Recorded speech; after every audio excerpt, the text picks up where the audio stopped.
قرآن کا ہر لفظ اپنی جگہ پر بالکل جیسا ہونا چاہیے ویسا ہی ہے اور اپنی جگہ سے ہٹایا نہیں جا سکتا. قرآن کے کئی الفاظ ایسے ہیں کہ وہ دو مختلف الفاظ ہیں لیکن ان کا اردو میں یا کسی اور زبان میں ترجمہ ایک ہی ہوتا ہے. اس کی پہلی مثال میں جو آپ کے سامنے رکھنا چاہتا ہوں وہ ہے دل کی. دل کے لیے قرآن میں لفظ قلب استعمال ہوا ہے اور دوسرا لفظ فؤاد استعمال ہوا ہے. فؤاد بھی دل کو کہتے ہیں, قلب بھی دل کو کہتے ہیں. اگر فؤاد عربی میں استعمال ہو رہا ہو کسی آیت میں, آپ ترجمہ اردو میں پڑھیں تو کیا ترجمہ نکلے گا؟ دل. اگر فؤاد پڑھ رہے ہوں کہیں تو کیا ترجمہ نکلے گا؟ دل. کیونکہ ہمارے یہاں مختلف الفاظ نہیں ہیں, ایک ہی لفظ ہے تو ہم ایک ہی لفظ استعمال کرتے ہیں. قرآن میں کیونکہ یہ دو الگ الفاظ ہیں تو لازمی طور پر اذا اجتمعا تفرقا, اگر دو قریبی الفاظ ایک ساتھ ذکر کیا جائے ان کا تو لازمی ان کا مقصد یہ ہوتا ہے کہ ان میں جو فرق ہے اس کو ہائی لائٹ کیا جا رہا ہے, ان کے بارے میں ایک طرح سے تمیز کی جا رہی ہے کہ یہ لفظ اور ہے, یہ لفظ اور ہے. اچھا, ایک آیت ہے قرآن کی موسیٰ علیہ السلام کی والدہ کے بارے میں رضی اللہ تعالی عنہا, ان کے بارے میں آیت ہے وَأَصْبَحَ فُؤَادُ أُمِّ مُوسَىٰ فَارِغًا. موسیٰ علیہ السلام کی والدہ کو الہام کیا گیا تھا کہ آپ اپنے بچے کو ایک ٹوکری میں ڈالیں اور ٹوکری کو دریا میں پھینک دیں. اب آپ اندازہ کریں ایک ماں کے لیے ایک چھوٹے سے بچے کو, دودھ پیتے بچے کو ٹوکری میں ڈالنا اور پھر ٹوکریاں کو دریا میں پھینکنا.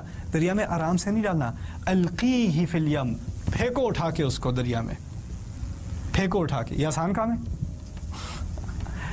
It's almost impossible.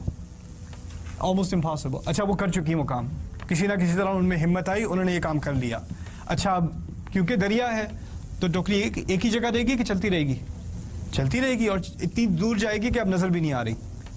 اب اس وقت کا سین بتایا جا رہا ہے سورہ قصص میں ایک آیت میں وَأَصْبَحَ فُؤَادُ أُمِّ مُوسَىٰ فَارِغًا. میں اردو میں آسان ترجمہ کر دوں پہلے. موسیٰ کی ماں کا دل خالی ہوتا رہا, خالی ہو گیا تھا. ان کادت لتبدی بھی, تقریباً اس تک نوبت آ گئی کہ وہ اپنی جو سیکرٹ ہے, سیکرٹ کیا کہتے ہیں, راز, اپنا راز کھولنے کو تیار ہو گئی تھی تقریباً. یعنی مقصد کہنے کا یہ ہے کہ اب بچہ نظر بھی نہیں آ رہا. ان کی ایسی حالت ہو گئی کہ وہ گھر سے باہر نکل کے چیخنا شروع کر دیں میرا بچہ میرا بچہ میرا بچہ, لیکن اس پر نوبت نہیں آئی, وہ اپنے آپ کو خاموش رکھ سکیں. لولا الربطنا علی قلبها, اگر یہ نہ ہوتا کہ ہم ان کے دل کو روکے رکھتے, یہ ایکچولی لفظی ترجمہ ہوگا باندھے رکھتے. ربط علی القلب, ربط کہتے ہیں باندھنے کو. اوکے, لولا الربطنا علی قلبها, اگر اب ان کے دل کو باندھے نہ رکھتے, لتکون من المؤمنین, تاکہ وہ ایمان والوں میں سے رہیں, یعنی ان کو ایمان رہے کہ بچہ واپس آئے گا. اللہ تعالیٰ کا وعدہ تھا کہ بچہ واپس آ جائے گا. اچھا, اس آیت میں ان کے دل کا ذکر دو دفعہ ہے. پہلی دفعہ ان کا دل خالی ہو چکا تھا, یاد ہے, دوسری دفعہ ان کے دل کو باندھا گیا. مزے کی بات یہ ہے کہ پہلی دفعہ جب دل کا ذکر کیا تو فؤاد کا لفظ استعمال ہے عربی میں.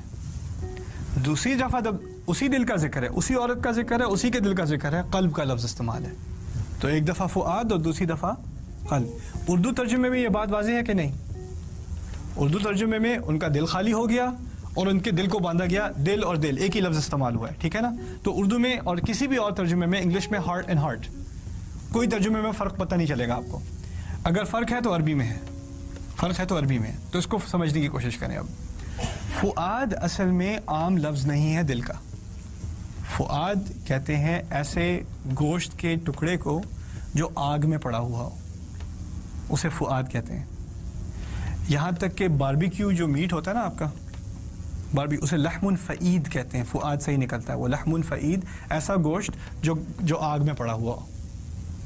اچھا, فؤاد کا لفظ محاورے میں اس لیے استعمال ہوتا ہے کہ کبھی کبھی انسان یا بہت زیادہ خوف میں ہوتا ہے, یا بہت زیادہ غصے میں ہوتا ہے, یا بہت زیادہ خوشی میں ہوتا ہے, یا بہت زیادہ ایکسائٹمنٹ میں ہوتا ہے, یا بہت زیادہ اداسی میں ہوتا ہے, یا بہت ڈپریشن میں ہوتا ہے. کوئی ایک فیلنگ ہوتی ہے جو انسان کو پوری طرح اوور کر دیتی ہے, اس پہ چھا جاتی ہے. اس وقت اس کا دل جیسے آگ پہ لگا ہوا ہے, یا خوشی سے آگ پہ لگا ہوا ہے کہہ لیں. ہمیں تو اردو میں یہ بات سمجھ نہیں آتی, آگ کو ہم صرف غصے سے ایسوسیٹ کرتے ہیں, لیکن عربی میں اگر دل آگ پہ لگا ہوا ہے تو آگ کا مقصد ہے کوئی ایک ایموشن ہے, یا خوف ہے, یا خوشی ہے, یا ایکسائٹمنٹ ہے, یا اداسی ہے, جو بھی ہے, اس کی وجہ سے اوور ہو گیا انسان, پوری طرح اس پر ایک فیلنگ جو ہے وہ چھا گئی ہے, ایک احساس اس پہ چھا گیا ہے, اس کو کہتے ہیں فؤاد. ایسے دل کو فؤاد کہتے ہیں. جب دل یعنی دوبارہ مطمئن ہو جائے اور عام حالات میں اس کو فؤاد نہیں کہا جاتا، اس کی کیا جاتا ہے، قلب کہا جاتا ہے اسے، پھر قلب۔ اب اس آیت کے شروع میں بچے کو دریا میں پھینکا جا رہا ہے، اس حالت میں ماں کا دل فؤاد ہوگا یا قلب ہوگا؟ وہ تو فؤاد ہوگا۔ وَأَصْبَحَ فُؤَادُ أُمِّ مُوسَىٰ فَارِغًا إِنْ كَادَتْ لَتُبْدِي بِهِ۔ موسیٰ کی ماں کا فؤاد تو بالکل خالی ہوتا گیا، وہ تقریباً باہر چیخیں مارتی ہوئی نکل گئی، اپنا راز کھولنے پر آمادہ ہو گئی۔ لولا الربطنا علی قلبها، اگر یہ نہ ہوتا کہ ہم اس کے قلب کو باندھ کر نہ رکھتے، یعنی اللہ تعالیٰ نے ان کو دوبارہ تسلی دے کر کام کر کے ان کو دوبارہ he calmed her down how do you say that in Urdu؟